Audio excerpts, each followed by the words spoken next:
వందనాలు. బూడిద Abraham YouTube channel చూస్తున్న వారికి, ఫాలో అవుతున్న వారందరికీ స్వాగతం, సుస్వాగతం. ఈరోజు సమరయులు ఎవరు? క్రీస్తుకు పూర్వం 930లోన ఉమ్మడి రాజ్యంగా ఉన్నటువంటి ఇజ్రాయెల్ ప్రజలు రెండుగా విభాగింపబడడం చూస్తాం. 10 గోత్రాలు కలిగిన ఇజ్రాయెల్ రాజ్యం ఉత్తర రాజ్యంగా, 2 గోత్రాలు కలిగినటువంటి యూదా రాజ్యం దక్షిణ రాజ్యముగా విభాగింపబడింది. అయితే క్రీస్తుకు పూర్వము 722లోన ఇజ్రాయేల్ 10 గోత్రాల వాళ్ళు అష్షూరు దేశానికి చెరగా వెళ్ళడం జరిగింది. అక్కడ ఉన్నటువంటి అష్షూరియులతో వివాహ బంధాలు ఏర్పాటు చేసుకొని సంతానము కని విస్తరించినటువంటి జనాంగమునే సమరయులు అని పిలవడం జరిగింది.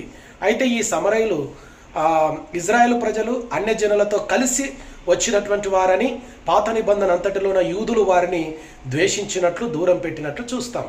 అయితే కొత్త నిబంధనలోన లూకా 10లోన, యోహాను 4లోన యేసుక్రీస్తు వారిని దగ్గరికి చేర్చినట్లు చూస్తాం.